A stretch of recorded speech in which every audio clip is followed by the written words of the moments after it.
It was back in March of this year, in the midst of the excitement surrounding the Hooli Dinner, a fundraiser and silent auction historically put on by our church around St. Patrick's Day, and being put on again for the first time since the COVID-19 pandemic, that I decided to do one of those bold, presumptuous things that ministers sometimes find themselves compelled to do at the last moment. At the last minute, I decided to enter into the already well-saturated silent auction, an item which, if you were the person who placed the winning bid, could choose a future sermon topic that I would preach on. If you have been a regular attendee at other UU congregations in the past, this is not something unusual. Many congregations occasionally have what are called question box sermons, in which the minister invites the congregation to submit questions on a variety of different topics that are submitted anonymously into a drop box, and the minister, usually seated in a comfy armchair placed front and center before the congregation, who has no knowledge of what questions are beforehand, answers the questions to the best of their ability, and that becomes the sermon portion of the service. Some ministers actually like these kinds of sermons because they are often scheduled at a time when they are overworked and burnt out and needing a mental break from having to write sermons each week. They also tend to be favorites of the congregation because it allows them to offer their own input on the kinds of things they want to hear about, and makes them feel like they have a personal connection in creating the service. Yet almost immediately after my initial excitement at offering the choose your own sermon item, there was the overwhelming feeling of dread that came over me that served to remind me why I do not like question box sermons.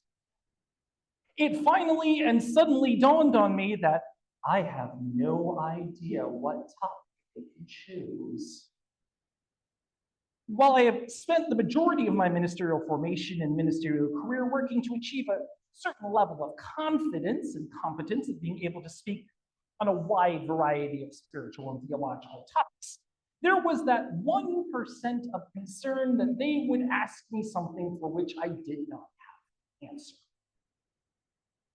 As it turned out, fate decided to smile upon me that evening as our own John Patton won the item and requested that he wanted to hear a sermon about atheism. This made me smile for several reasons. The first was that I was relieved that I could, with a decent amount of my usually meticulous research and preparation, eventually put forth a coherent something to say on atheism. The other was that the irony of myself as a former Anglican, Roman Catholic educated graduate from a Disciples of Christ seminary in the Bible Belt of Texas, who identifies as a devout theist, being asked to write on and speak about atheism was the most delicious ironies. But it was precisely because of that fact that I was a theist that I was interested in this particular sermon topic. I realized that I had known and encountered several people within both UU and interreligious spaces who said that they were atheists, but I did not truly know anything about what being an atheist entailed, or just how exactly it fit into the larger framework of Unitarian Universalism or being a Unitarian Universalist. So I began the journey of this sermon by doing what I always do, sitting down and doing research. At its most basic definition, atheism is, quote, a lack of belief or a strong disbelief in the existence of a god or any gods. Its related bedfellow, agnosticism, is characterized as a philosophical or religious position that expresses uncertainty about the existence of a god or any gods. Neither of them is a modern contrivance. Both atheism and agnosticism are about as old as religion and philosophy themselves. Atheism comes from the Greek word atheos, meaning godless, which was coined in the 5th century BCE to describe those individuals who were seen as severing relations with the gods or denying the gods. Atheism is also not an exclusively Western European phenomenon. Philosophical paths not involving deity worship were present on the Indian subcontinent as early as the 6th century BCE, with some Buddhist scholars even going as far to assert that having an external creator god was a distraction from the central task of religious life. While there are aspects of contemporary Buddhist tradition that include directing prayers to enlightened deities, it is understood that there is no power of creation, salvation, or judgment ascribed to these deities. Throughout the development of Greco-Roman society, theism, or belief in the gods, was often attributed to support for the legitimacy of the state.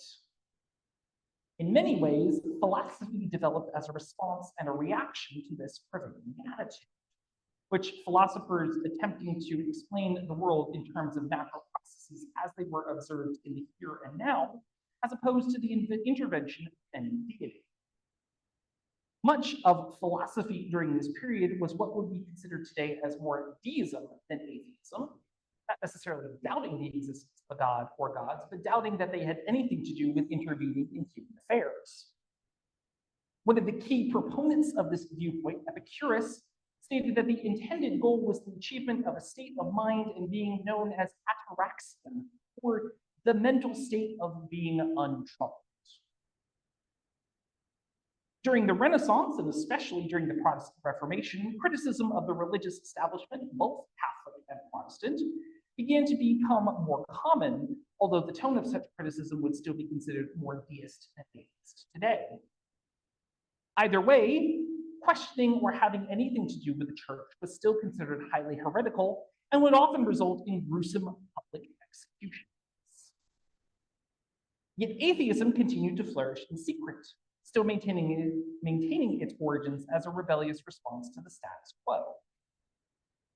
Things began to change during the beginning of the Age of Enlightenment in the 1790s, especially in strongly anti-clerical France, where a number of thinkers began to publicly express increasingly more atheist views. These included the philosopher Jean-Jacques Rousseau, who dared to say that humans were originally born good and only corrupted later by civilization. The author Voltaire, who was even more bold and famously penned the sarcastic line, "If God did not exist, it would be necessary to invent him." The French Republic that was born out of the Reign of Terror during the French Revolution, which violently deposed the French monarchy and executed Louis XVI and Marie Antoinette, among others, instituted the rather ominous-sounding cult of reason from 1792 to 1794, which marked the first existence of a state-sponsored truly atheist ideology. It was not long after this that Percy Shelley's pamphlet, The Necessity of Atheism in England, and Ludwig Feuerbach's The Essence of Christianity in Germany, which, despite its title, was actually a critique of Christianity, became the influences for a new generation of 19th century atheist thinkers, including Karl Marx, Schopenhauer, and Friedrich Nietzsche. In the 20th century, especially after generations of disillusioned soldiers returned from fighting World War I and World War II in Europe, many began to openly question whether the traditional answers that they were receiving in their home churches were sufficient enough. Most importantly, how could there be a God who would allow or condone the atrocities that they had witnessed? Although there were Christian and other religious revivals and newfound interest in spirituality and religion in the 1950s, likely as a reaction to communist Eastern Europe, fascist Italy, and Nazi Germany, all of which had some form of state-sponsored atheist societies, many others were seeking out congregations and fellowships that allowed room for atheistic and Catholic beliefs. The fellowship movement, sponsored by the American Unitarian Association from 1946 to 1961, and the Unitarian Universalist Association until 1967, was responsible for many of these groups and fellowships that formed the precursor to a majority of existing union congregations today.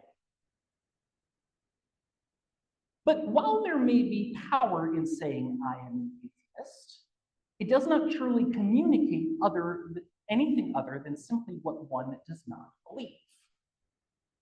It is no different than saying I am a Christian, or I am a Buddhist, or I believe in science. Maybe it's the minister in me, but I am less concerned with what you do or do not believe, and more with how those beliefs inform you and what you feel compelled to do to make the world better because of those beliefs. As it turns out, this is something many of our Unitarian ancestors have been as well. Unitarian minister Raymond Bragg, himself an atheist and the longtime minister of All Souls Church in Evanston, Illinois, was one of the co-authors and signatories, along with 10 of his fellow Unitarian and Universalist colleagues, of the first humanist manifesto written in 1933, which put forth the idea of secular humanism, or the idea that humans are capable of being ethical and moral without religion or belief in a deity, and that they are also capable of forming productive, life-giving societies that are reflective of these ethics and morals. It is reasons like this that even myself, who is a deeply and devout theist, are grateful for the atheist, agnostic, and secular humanist voices that form the milieu of our faith tradition. By removing the focus on a particular deity and whether or not they have an ultimate word in our salvation and judgments, it forces us to see the people in front of us, including those on the margins that we may not have wanted to see. By releasing ourselves from reliance on divine intervention, it forces us to ask a question of ourselves as to what we are going to do to make the world better, and to ease suffering for those in humanity who are no different from ourselves. It encourages us to live into the morals and values that we profess, and it asks us to demonstrate what kind of people that we wish to be in the world, which ultimately puts us in the driver's seat with regard to being that change that we wish to see in the world. Although the church has historically been regarded as a place of sanctuary for those escaping persecution from others, atheist and agnostic voices are not ones that have been welcomed with open arms before in a church setting. But not only does Unitarian Universalism welcome atheist and agnostic voices, it is those atheist and agnostic voices that have contributed so much to our faith tradition and how we profess and live it out in the world beyond the church walls. And I, for one, am eternally grateful for their presence. I look forward to what they have to say for the future. May it ever continue to be so. Blessed be. Amen. Shalom. Assalamu alaikum. Namaste. Thank you all so much.